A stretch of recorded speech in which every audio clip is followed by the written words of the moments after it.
जय श्री राम। कहते हैं कि मन चंगा तो कसौटी में गंगा। ये कहावत बैड पंचायत के रिटायर्ड कैप्टन सुनील दत्त जी के ऊपर शायद स्टिक बैठती है। कहते हैं कि अगर कुछ अच्छा करने का मन में विचार हो या कोई अच्छा करने की कोई प्रेरणा हो तो भगवान भी सहायता करते हैं। उन्होंने भी एक ऐसा ही कारनामा करके दिखाया है जो मैं उन्हीं की ज़बानी आपको सुनवाता हूँ।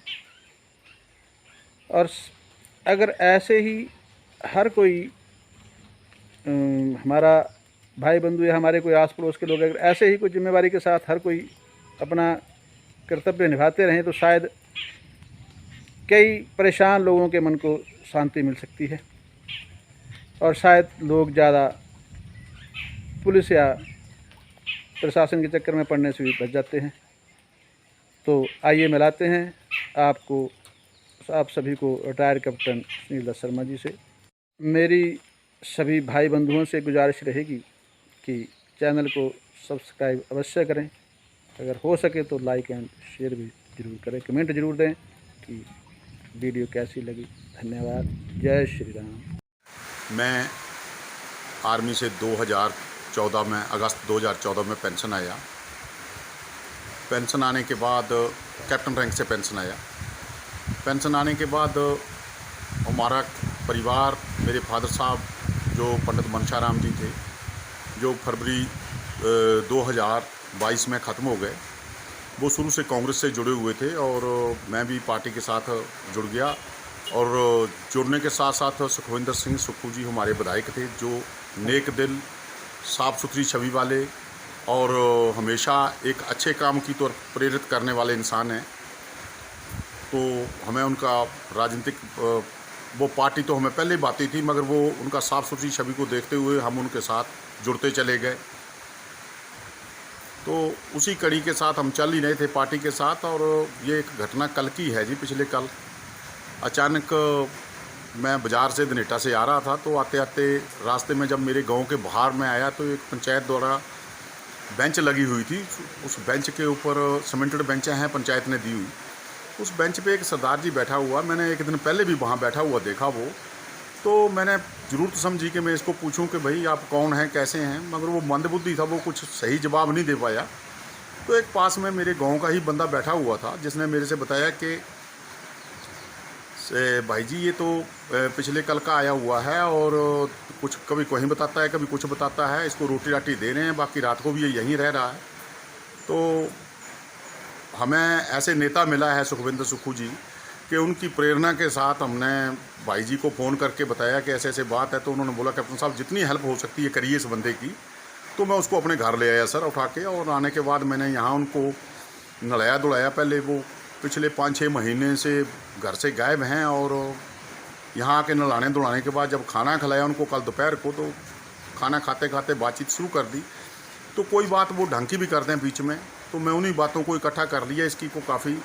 इसने मैंने मुझे बता दिया कि मैं लुधियाना का रहने वाला हूँ, ईसपुर मेरा गांव है। तो मेरे लुधियाना में जानने वाले थे, तो मैंने इसकी फ़ोटो खींचता रहा साथ साथ, और मैंने व्हाट्सएप पे डालता गया, फेसबुक पे डाल दिया। तो वैसे ही आगे से आगे वो कड़ियाँ जुड़ती गईं। और कल जो है वो ना आज सुबह ही एक फ़ोन आ गया इसकी बेटी का कि अंकल जी आप कहाँ से बोल रहे हैं। मैंने कहा ऐसे ऐसे मैं हिमाचल से बोल रहा हूँ, फलाना बोल रहा हूँ। तो वो बेटी मेरे से पूछ रही है कि अंकल जी ये फ़ोटोएँ आपने डाली हैं। हाँ जी ये मेरे पिताजी हैं, तो आप एक दिन उनको और रख सकते हैं। तो मैंने उसको बोला कि बेटा मैं तो कई दिन रख सकता हूँ, मुझे कोई दिक्कत नहीं है इससे। कि नहीं ये परेशान भी करते हैं। मैंने कहा मुझे कोई परेशानी नहीं दे रहे हैं, ये अपना खाना खुना खाते हैं, नहा धुला दिए। बोला नहाने से बहुत डरते हैं। मैंने कहा मेरे पास तो नहीं डरे, फर्स्ट क्लास नहाए धोए ये, और कपड़े चेंज करवा दिए मैंने इनके। उसके बाद फिर मैंने उसको बताया कि बेटा तुम हिमाचल कहाँ जानती है। तो उसने मनाली मनूली के नाम बताए। तो मैंने उसको बोला कि मैं तेरे से 3 घंटे दूरी पर बैठा हूँ, तो अगर आप आज भी चल दो तो आराम से शाम को वापस चले जाएंगे। तो उसने बच्चे ने बोला कि मैं भी बताती हूँ आपको। और उसके फिर भाई चाचे वगैरह जुड़ गए मेरे साथ, और उन्होंने बोला कि हम चल रहे हैं अभी। वो चलते चलते अभी शाम को 3:30 बजे के करीब मेरे पास पहुँच गए आके। तो जब पहुँचे तो इन्होंने पहचान लिया इसको। बहुत खुशी इनको भी हुई, मुझे भी हुई, और मेरा परिवार बहुत खुश है। तो मैं अपने नेता पे, अपने फादर साहब पे, सब पे, अपने फैमिली पे प्राउड करता हूँ कि ऐसे नेकी के कामों में भगवान हमें आगे बढ़ाए, और अच्छा लगता है और अच्छी प्रेरणा हमें मिलती रहे।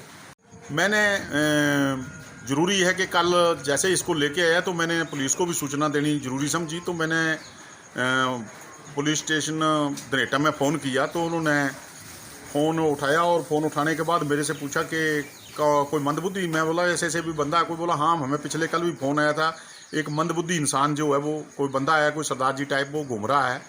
तो मैंने कहा हाँ वो मंदबुद्धि है, मगर कुछ जानकारियाँ दे रहा है और मैं इसको घर ले आया हूँ। तो उन्होंने बोला कि वेल डन, बहुत बढ़िया और अच्छा कर रहे हैं कैप्टन साहब आप। तो उसके बाद मैं बीच बीच में उनको फ़ोन करता रहा, मगर कोई इतना ज़्यादा ही नहीं। तो मैंने अपनी ड्यूटी ये समझी कि सोशल मीडिया पे चलता रहा, और उससे चलने से मुझे ये फ़ायदा हुआ कि इसके घर तक पहुंच सका, और घर परिवार इसका मेरे पास पहुंच गया है, और अभी इनके मैं हैंड ओवर कर रहा हूं।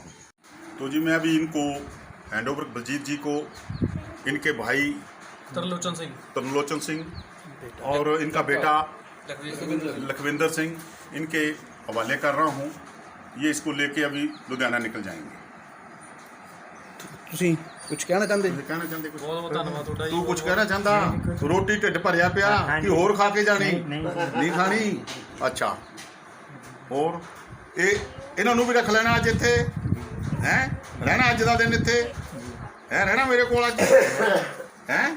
हाँ पुछ इन्हों फिर, रुक जाओ बोले इत्थे अज तुसीं पहुंचारी कर लो हैं, पुछो इन्हों। ਰਹਿਣਾ ਵਾ ਕਿ ਲੁਧਿਆਣੇ ਜਾਣਾ? ਲੁਧਿਆਣੇ ਜਾਣਾ? ਚਲੋ ਇਹਨਾਂ ਦਾ ਬਹੁਤ ਬਹੁਤ ਧੰਨਵਾਦ ਜੀ। ਇਹਨਾਂ ਨੇ ਸਾਨੂੰ ਇਨਫੋਰਮੇਸ਼ਨ ਦਿੱਤੀ ਇਹਨਾਂ ਲਈ, ਇਹਨਾਂ ਦਾ ਬਹੁਤ ਧੰਨਵਾਦ ਕਰਦੇ ਹਾਂ ਸਾਰੇ ਪਰਿਵਾਰ ਵੱਲੋਂ।